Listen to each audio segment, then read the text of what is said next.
হ্যাঁ দর্শক বন্ধু, এটাই বাস্তব। জ্যোতিষ বিজ্ঞানের আলোতেই দাঁড়িয়ে আছে।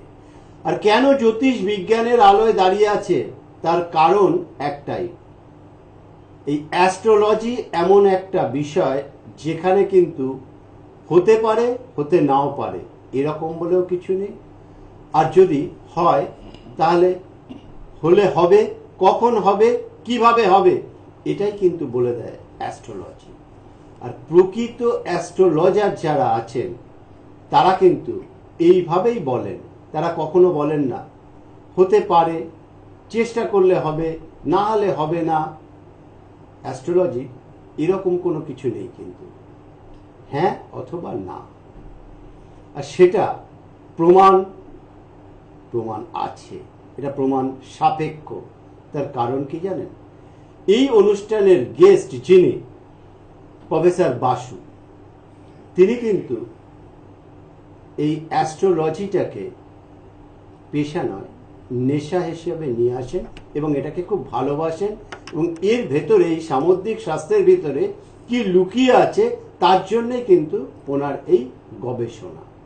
আর গবেষণা করতে গিয়ে তিনি কিন্তু বিদেশের মাটিতে গিয়েও গবেষণা করেছেন, যেখানে আজকে জ্যোতিষ নিয়ে একটা গবেষণা হচ্ছে এবং সেখান থেকে একাধিকবার গোল্ড মেডেল, এই অ্যাওয়ার্ডটিও তিনি ছিনিয়ে নিয়ে এসেছেন।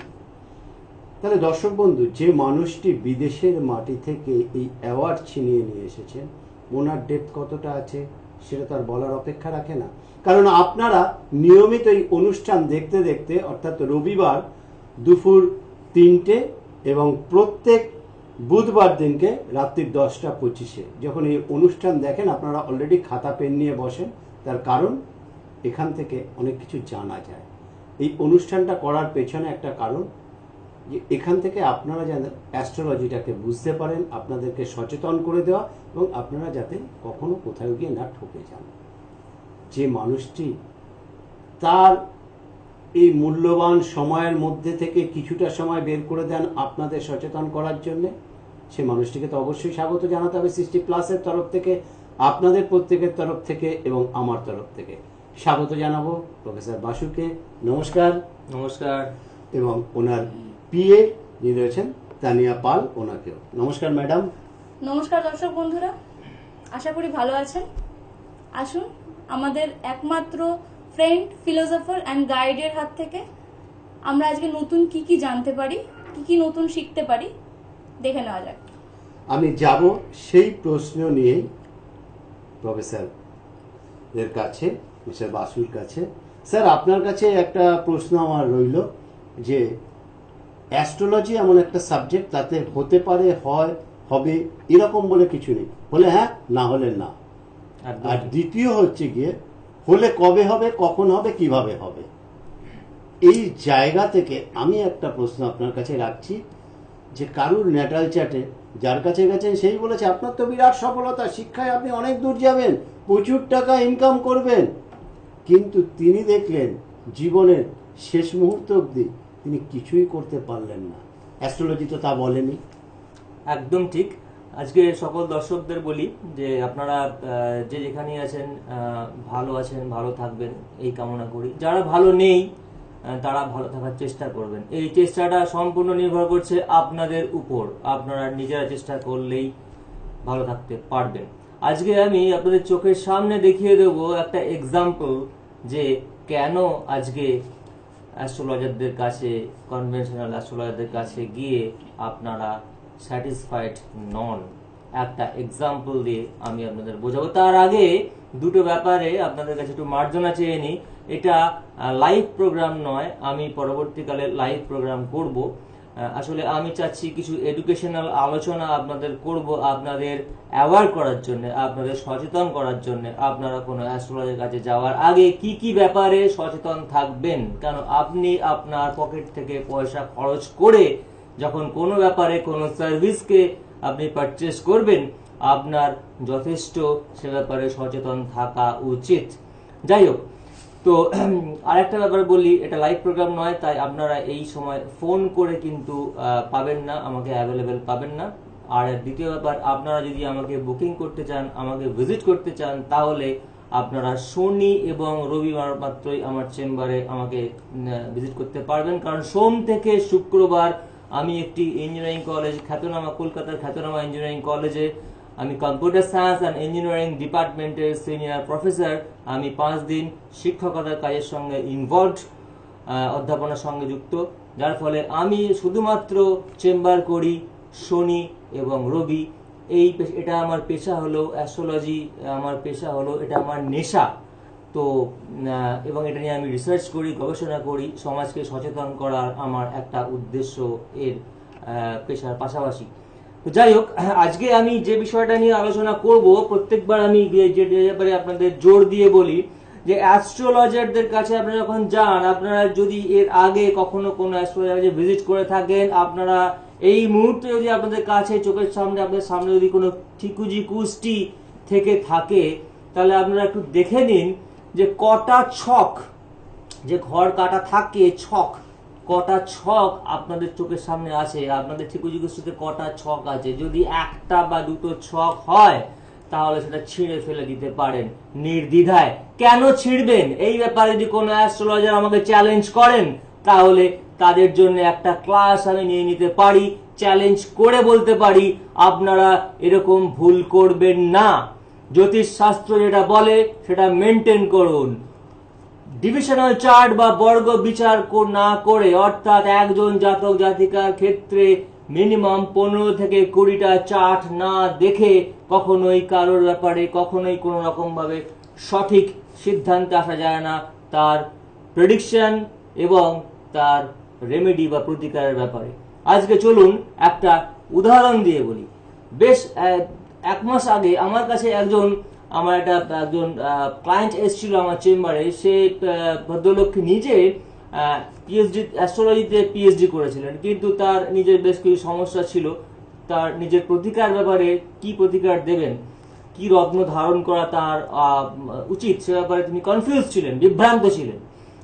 তিনি যে ধরনের রত্ন পড়েছিলেন তার নিজের বুদ্ধি, তার নিজের বিবেচনা করে তাদের তিনি ফল পাচ্ছিলেন না। কেন পাচ্ছিলেন না, তো সেটা দেখাতে আমার কাছে উনি এসেছিলেন আমার অ্যাপয়েন্টমেন্ট নিয়ে। তো আজকে দেখা যাক তার চার্টটা আমরা একটু যদি চোখ বুলিয়ে নিই। দেখুন তার লগ্ন চার্ট, ভালো করে আপনারা স্ক্রিনের দিকে তাকান। তো এই জাতকের হচ্ছে আপনার কর্কট লগ্ন। আমরা জানি সাধারণত যে কোনো জাতক জাতিকার পড়াশোনা, তার আমার কাছে প্রশ্ন ছিল তার উচ্চ শিক্ষা সে করতে খুব ইচ্ছুক, কিন্তু উচ্চ শিক্ষা কোনোভাবে সম্পন্ন হচ্ছে না, বিভিন্ন বাধা পাচ্ছে উচ্চশিক্ষাতে। তো কেন হচ্ছে? সাধারণত আমরা যা বলে থাকি, আমরা শিক্ষাকে 3টে ভাগে ভাগ করি। একটা শিক্ষা মোটামুটি মাধ্যমিক অবধি, আর একটা হচ্ছে তারপরে শিক্ষা অর্থাৎ মাধ্যমিক থেকে আপনার গ্রাজুয়েশন অবধি, তারপরে উচ্চ শিক্ষা সেটা হচ্ছে আপনার মাস্টার ডিগ্রি থেকে পিএইচডি অ্যান্ড পোস্টডক। এই 3টে ভাগে ভাগ করা যেতে পারে মোটামুটি শিক্ষাকে। আমরা সাধারণত বলে থাকি এই শিক্ষার ক্ষেত্রে চতুর্থ হাউস, লগ্ন সাপেক্ষে চতুর্থ হাউসের গুরুত্ব, তারপরে পঞ্চম হাউস, অর্থাৎ চতুর্থ হাউস অব্দি আমরা দেখি মাধ্যমিক অব্দি, তারপরে পঞ্চম হাউসের গুরুত্বটা আসছে মোটামুটি ভাবে ওই মাধ্যমিক থেকে আপনার হায়ার সেকেন্ডারি, আপনার মোটামুটি ভাবে গ্রাজুয়েশন অব্দি, তারপরে হচ্ছে আপনার মাস্টার ডিগ্রি বা পিএইচডি বা পোস্ট ডক দেখতে গেলে কিন্তু নবম হাউসটা দেখতে হয়। এটা হয়তো অনেকে আপনারা জানেন না। যাই হোক, তো আমি দেখে নিলাম 5th হাউসের অবস্থাটা কি। লগ্ন সাপেক্ষে জাতকের কর্কট লগ্ন, কর্কট লগ্নের দেখুন পঞ্চমপতি, সেখানে বৃহস্পতি বসে আছে রেট্রোগ্রেড, সেটা ছাড়ুন, পঞ্চমপতি হচ্ছে মঙ্গল, এটা বৃশ্চিকের ঘর মঙ্গল। সেই মঙ্গল দেখুন তুঙ্গ, আপনারা জানেন মকরে মঙ্গল তুঙ্গ। এবং আপনারা আরেকটা কথা বলে দিই, এই আপনার ডিভিশনাল চার্ট ছাড়াও যখন বিচার করতে হয় প্রকৃত অ্যাস্ট্রোলজাররা তারা কিন্তু নক্ষত্র, consideration of constellation is also very very important while examining a chart। তো এক্ষেত্রে নক্ষত্রটা কিন্তু আমরা দেখি, নক্ষত্র দেখুন এর চন্দ্রের নক্ষত্রে বসে আছে, অর্থাৎ বন্ধু নক্ষত্রে। তাহলে এই ঘরটা হলো মঙ্গলের তুঙ্গস্থান এবং মঙ্গল বসে আছে বন্ধু নক্ষত্রে। তাহলে এর যে পঞ্চমপতি অর্থাৎ হায়ার স্টাডি, তার যে অধিপতি মঙ্গল, সে বসে আছে তুঙ্গ এবং বন্ধু নক্ষত্রে। তাহলে এই জাতকের তো খুব ভালো হায়ার স্টাডি হওয়া উচিত, কোনো বাধাই পাওয়া উচিত নয়। কিন্তু তার প্রকৃত জীবনে দেখা যাচ্ছে সে হায়ার স্টাডি করতে পারছে না, যাদের এমবিএ করার খুব ইচ্ছে ছিল কিন্তু সে করতে পারছে না, কনফিউজড। দেখা যাক তার D9 কি বলছে। দেখুন D9-এ মঙ্গলের অবস্থান কোথায়? মঙ্গলের অবস্থান কিন্তু আপনার চতুর্থ হাউসে, খুব একটা ভালো জায়গা, খুব একটা খারাপ জায়গাতেও নেই। D9-ও বলছে ঠিক আছে মঙ্গলের অবস্থান খুব একটা খারাপ জায়গাতে নেই। তাহলে সমস্যাটা কোথায়, কেন হচ্ছে না? সমস্যাটা দেখা যাচ্ছে D24-এ, যে চারটা আমরা করি না, ওয়েস্ট বেঙ্গল ছেড়েই দিন। আমি আগের অনুষ্ঠানে বলেছিলাম ভারতবর্ষেতে এই মুহূর্তে করে না, দক্ষিণ ভারতে বহু বছর আগে কয়েকজন করতেন, কারণ সেখান থেকে কেপি অ্যাস্ট্রোলজি, কৃষ্ণমূর্তি পদ্ধতি যারা করেন, সেই কেপি সিস্টেমটা ইনভেন্টেড হয়েছিল, আবিষ্কৃত হয়েছিল ডিভিশনাল চার্ট থেকে। কেপি নিয়ে আমি আরেকদিন পরে একদিন আলোচনা করব। যাই হোক, এইখানে দেখুন, এইখানে রহস্যটা লুকিয়ে আছে। আমাদের এই মঙ্গল, তার অর্থাৎ উচ্চশিক্ষার অধিপতি মঙ্গল কোথায় রয়েছে? বুধের ক্ষেত্রে। বুধ হচ্ছে মঙ্গলের শত্রু, নাম্বার 1। নাম্বার 2 হচ্ছে মঙ্গল রয়েছে এইখানে, মঙ্গল অর্থাৎ কর্কটে মঙ্গল নিচস্থ, নিচস্থের পাশে বসে আছে মঙ্গল। এটা ডেবিলেটেড রুম অফ মার্স, সেই মার্স বসে আছে আপনার একদম সেই এই জায়গায় মিথুনে। তো মঙ্গলের পাওয়ার একদমই নেই। D24 শুধুমাত্র বিচার করে একজন জাতক জাতিকার হায়ার স্টাডি। তাহলে D1 বা D9 দেখেই লাইভ ইন অনুষ্ঠানে এক মিনিটে সঙ্গে সঙ্গে দেখেই বলে দেওয়া যেতে পারে আপনার সুন্দর উচ্চশিক্ষা আছে, আপনিও সেই অনুযায়ী প্ল্যানিং করলেন, দেখলেন আপনি বাধা পাচ্ছেন। সেটা হলো না। কেন হলো না বুঝতে পারছেন? D1 D9 দেখার পরে যখন আপনি প্রশ্নটা করবেন, আমার স্টাডিটা দেখুন, আমার উচ্চশিক্ষাটা দেখুন, আমার জীবনে হবে কিনা, সঙ্গে সঙ্গে আমাকে D1 D9 তার সঙ্গে ভাবচার্ট, আগের দিনে ভাবচার্টের কথা বলেছিলাম, ভাবচার্ট অ্যাকচুয়ালি একটা গ্রহের কারকতা, এফিকেসি দেখা হয়, সেটা দেখতে হবে। তারপরে D24। তাহলে বুঝুন, একটা চার্ট দেখতে গেলে, শুধুমাত্র একটা দিক দেখতে গেলে কতক্ষণ সময় লাগে, কতগুলো চার্ট করতে হয়। এটাই হলো ডিভিশনাল চার্টের ইম্পর্টেন্স, গুরুত্ব। তো আপনারা বুঝতেই পারছেন কেন আপনারা টিভি পর্দার স্ক্রিনে যখন কোনো প্রশ্ন করছেন সবকিছু মিলে যাচ্ছে 100%, যখন চেম্বারে যাচ্ছেন কিন্তু কিছুই মিলছে না। সেই বাবা বা মা আপনারা যা বলছেন তা কিন্তু কিছুই মিলছেন না, আপনারা রীতিমতো হতাশাগ্রস্ত হচ্ছেন। সেখান থেকে আপনাদের বেরিয়ে আসতে হবে। অর্থাৎ অ্যাস্ট্রোলজি যে কত বড় সায়েন্স, কারণ আমরা জানি astrology is called pseudo science, পড়া বিজ্ঞান। তো যাই হোক, এইভাবে আপনাদের কিন্তু সচেতন থাকতে হবে। আজকে আপনারা বুঝতে পারলেন যে কিভাবে আমরা বিচার করি, যারা প্রকৃত অ্যাস্ট্রোলজার তারা কিভাবে বিচার করে। আজকে যারা বিদেশে এটা নিয়ে চর্চা করছেন, রিসার্চ করছেন, তারা কেন আমাদেরকে ফেলে এগিয়ে গেছেন, কিন্তু আমরা অ্যাস্ট্রোলজিকে সেভাবে নিচ্ছি না, আজকে সিরিয়াসলি নিচ্ছি না, শুধুমাত্র অর্থকরী বিদ্যা হিসেবে নিচ্ছি, যার ফলে আমরা অনেক ক্ষেত্রে আনসাকসেসফুল। অ্যাস্ট্রোলজি সাবজেক্টটাকে আমরা কলুষিত করছি। যাই হোক, তো তাহলে এই জায়গা থেকে আমি আপনার কাছে আরেকটা ছোট্ট প্রশ্নে যাব, তারপরে আসবো যে আচ্ছা, এই কারণে কি আপনি যে শনিবার রবিবার যে দুদিন দেখেন, কারণ যেহেতু এটা আপনার নেশা পেশা নয়, আপনি একটা দারুণ জায়গাতে রয়েছেন, আপনি যে মানুষ গড়ার কারিগর, প্রচুর স্টুডেন্ট যেমন তৈরি করছেন, অ্যাস্ট্রোলজিতেও করছেন, আবার শিক্ষা জগতেও করছেন, ইঞ্জিনিয়ারিং সেক্টরে।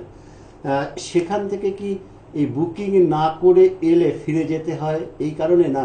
একটা ন্যাটাল চার্ট দেখতে অনেকক্ষণ সময় লাগে, 2 মিনিট 5 মিনিটে হয় না।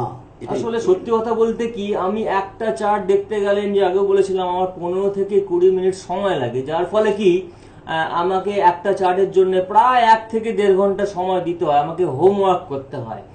কেউ যদি আমার চেম্বারে এসে সঙ্গে সঙ্গে বলে আমাকে করে দিতে হবে, আমি তাকে ফিরিয়ে দিতে বাধ্য হই, আমি দুঃখিত হই, তার কারণ সেটা সম্ভব নয়। তাই আগে থেকে বুকিং করতে হয়। আর আমি মাত্র 2 দিন চেম্বার করি, শনি রবি।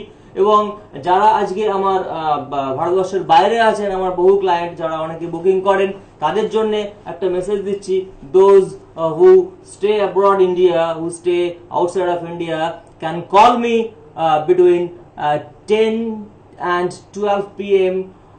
Monday to Friday as per IST, Indian Standard Time, and definitely taking prior appointment, and I will request them to go through my website before taking appointment. My website is www.profbasu.in. যারা আমার কাছে আসবেন আমি তাদের প্রত্যেককে বলবো আমার কাছে আসার আগে আমার ওয়েবসাইটটা একটু ভিজিট করুন, যদি সম্ভব হয় আপনার কাছে নেট থাকলে বাড়িতে, বা যদি পাড়াতে যান কোনো সাইবার ক্যাফেতে গিয়ে 10-15 টাকা খরচা করবেন, করে আমার ওয়েবসাইটটা একটু পড়াশোনা করবেন।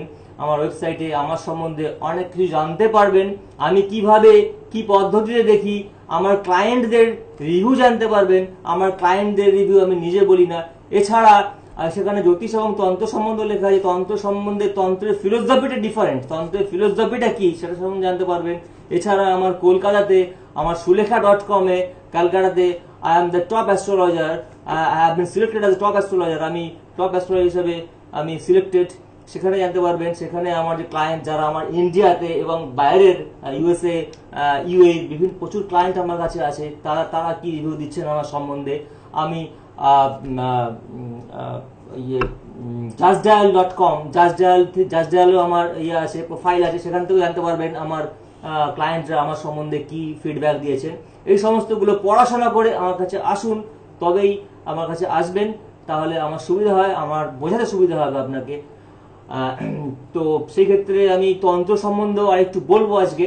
তন্ত্রে যাওয়ার আগে স্যার আপনার কাছে আরেকটা ছোট্ট প্রশ্ন থাকবে। আপনি একটা ন্যাটাল চার্ট দেখাচ্ছিলেন, সেই ন্যাটাল চার্টে প্রত্যেকটা ঘর রয়েছে, যেটাকে আমরা হাউস বলি। তা গ্রহ নক্ষত্র একটা ঘরে অবস্থান করে, সেই ঘরে অবস্থান করার ফলে সে তার রেজাল্ট দেয়, খারাপ হোক ভালো হোক যা কিছু দেয়। আমরা প্রত্যেকেই কিন্তু একটা ঘরে বাস করি, যেটাকে আমরা আমাদের গৃহ বা বাস্তু বলি। সেটা যদি এফেক্টেড হয় তাহলে কি রেজাল্ট দেয়? একদমই তাই। খুব ভালো প্রশ্ন করেছেন। আগের বারে বলছিলাম, আমরা যখন কোনো একজন জাতক জাতিকার চার্ট দেখি তখন সেই পার্সনের ব্যক্তি বিশেষে চার্ট দেখি এবং তার ক্ষেত্রে দেখে নিই তার বেশ কিছু তার D30 আমরা যেটা বলি এভিল এফেক্টস, স্যার বেশ কিছু তার এভিল এফেক্টস আছে। কিন্তু দেখুন, যখন আমরা কোনোটা বাস্তু দেখি বা তার পরিবেশটা দেখি, তার অ্যাম্বিয়েন্সটা দেখি, সেটা একটা কালেকটিভ ব্যাপার। তো সেই ক্ষেত্রে বেশ কিছু সমস্যা থাকে যেটা কিনা ওই পার্সনের উপর পার্টিকুলারলি আমরা যদি প্রয়োগ করি, তার প্রতিক্রিয়া, তার রেমেডি দিই, অনেক সময় কাজ করে না। সেই ক্ষেত্রে বা বিশেষ করে সেই পার্সনের যে গ্রহগুলো অশুভ, সেইগুলোর জন্য তার প্রতিকার করতে গেলে আমাদের তন্ত্র করতে হয়, তান্ত্রিক উপায় করতে হয়। এই তন্ত্রটা কি আগের বারে একটু বলেছিলাম আমার একটা এপিসোডে, যে তন্ত্র বলতে আজকে সবাই তন্ত্র করাবো এই কথাটা বলে, কিন্তু তন্ত্র কি? তন্ত্র একটা যোগ, তন্ত্র কিন্তু যোগ, তন্ত্রের একটা সাধনার একটা পথ। তন্ত্র এক সময় তান্ত্রিকরা তা কেন করতো? নিজের আত্মিক উন্নতির জন্য, নিজের আধ্যাত্মিক উন্নতির জন্য, এবং তারা যে পাওয়ার পেত, যে পাওয়ার পেয়ে থাকে, সেটা লোক সেবার জন্য সেটাকে অ্যাপ্লাই করতো, প্রয়োগ করতো। তো এই তান্ত্রিক সাধক হতে গেলে এমনি আমি একজন তান্ত্রিক সাধক হব বলে হওয়া যায় না। আর একজন তান্ত্রিক সাধককে বা যে কোনো সাধককে বাইরে কোনো পোশাক পরে লোকজনকে দেখাতে হয় না। অর্থাৎ আমি যে তন্ত্র সাধনা করি এটা বোঝানোর জন্যে আমাকে লাল বা কালো শালু পরে, কপালে টিপ পরে বসে বোঝাতে হবে না, বরং সেটা সঠিক গুরু পরম্পরা অনুযায়ী তার নিষেধ করা আছে। যেমন আপনারা জানেন, যারা দীক্ষিত ব্যক্তি, যারা দীক্ষা পান, যেমন মন্ত্র দীক্ষা, মানে মন্ত্র পায়, ইষ্ট মন্ত্র পায়, গুরু তার শিষ্যের কর্ণে মন্ত্র প্রদান করেন। সেই মন্ত্র গুরু আর শিষ্য ছাড়া তৃতীয় কোনো ব্যক্তি জানবে না। স্বামী তার স্ত্রীকে বলবে না, স্ত্রী তার স্বামীকে বলবে না। সেই রকম বেশ কিছু গুচ্ছ ব্যাপার আছে, কিছু মিস্টিক্যাল ব্যাপার আছে যেগুলো কিনা প্রকাশ করা যায় না। তো তন্ত্র সাধনার ক্ষেত্রে আমাদের বেশ কিছু আছে যেগুলো কিনা আমরা প্রকাশ করা যায় না, গুরু পরম্পরা থেকে নিষেধ করা থাকে। আমি যে তন্ত্র এবং তন্ত্র যে হোম করা হয়, যে প্রসেসে তান্ত্রিক উপায়তে আমরা যে সবাইকে সেবা করে থাকি, আমার কাছে আজকে আসে যখন সব বিভিন্ন আমার ক্লায়েন্টরা, তারা আজকে খুব তাড়াতাড়ি এফেক্ট পায়, খুব তাড়াতাড়ি ইনস্ট্যান্ট কাজ পায়। তার কারণ কিন্তু আমি কাউকে, কোনো ক্লায়েন্টকে আমরা যখন তন্ত্র করি সামনে বসিয়ে করাই না, কারণ গুরু পরম্পরা থেকে নিষেধ করা থাকে। প্রকৃত যারা তান্ত্রিক, যারা তন্ত্র সাধনায় কাজ করেন, তাদের গুরু পরম্পরা থেকে নিষেধ করা থাকে। আমি যে কাজটা করবো সম্পূর্ণ গুহ্য কাজ, সেটা কিন্তু পাবলিক করার জন্য নয়, ক্যামেরার সামনে তো নয়, তার সামনেতেও নয়। তার যদি প্রকৃত বিশ্বাস থাকে, তন্ত্র ফিলোসফিটাকে জানতে পারে, তাহলে সে আমার কাজ পাবে। আমার কাজ পাওয়ার পরে সে আমার কাছে এসে বলবে কাজ পেলাম, না হলে কিন্তু ওই যে মূল্যটা নেওয়া হয় সেটা ফেরত দিয়ে দিই আমি। সেটা কোনোদিন হয়নি আজ অব্দি। 100% সাকসেস পাওয়া গেছে। তার কারণ তন্ত্র অর্থাৎ ক্ষেত্রে একজনকে দীক্ষিত হতে হয়। দীক্ষার বিভিন্ন স্টেপ আছে। প্রথমে নাম, তারপরে মন্ত্র দীক্ষা, তারপরে আসে অভিষেক, শাক্তাভিষেক। শাক্তাভিষেক অর্থাৎ যেটা বলি আমরা শক্তির উপাসনা শুরু হয় দক্ষিণা কালী থেকে। দক্ষিণা কালী থেকে একজন তার গুরু তাকে বলে তুমি এবার শক্তি সাধনা করতে পারো। তারপরে আসে অভিষেক, পূর্ণাভিষেক। তারপরে আসে স্টেপ বাই স্টেপ আসে রাজ্যাভিষেক, তারপরে সাম্রাজ্যাভিষেক। এইভাবে স্টেপ বাই স্টেপ ক্রমদীক্ষায় একজনকে উন্নীত হতে হয়। আমি আজকে মনে হলো কালকে সালু চাপিয়ে আমি যদি শুরু করে দিই তাহলে লোক ঠকানো হবে। এই সমস্ত কথাগুলো তন্ত্রের ফিলোসফিটা কি সেটা লেখা আছে, how it works on the ether wave with the help of ether wave, সেটাও লেখা আছে আমার ওয়েবসাইটে। একটু পড়াশোনা করবেন, তন্ত্রের ব্যাপারে কাজ নিতে গেলে পড়াশোনা করবেন, তন্ত্রের ফিলোসফি জানতে হবে, তারপরে আমার কাছে আসতে হবে। যদি বিশ্বাস করে থাকেন, বিশ্বাস মানে কি, যদি সায়েন্টিফিক্যালি বুঝতে পারেন তন্ত্র একটা সায়েন্স, এটাও পড়া বিজ্ঞানের আওতার মধ্যে পড়ে। আর এটাই বাস্তব সত্য কথা যে কোনো কিছুই কিন্তু এই ম্যাজিক ভেলকি বা জাদু নয় যে কাছে এলাম, ডয়ার থেকে বের করলাম, কবজ দিলাম, কাজ হয়ে গেল, বা একটা বসন পড়লাম, গাড়ি গাড়ি লোক নিয়ে গিয়ে যজ্ঞ করলাম। এগুলো সমস্তটাই কিন্তু একটা বুজরুকি ব্যাপার।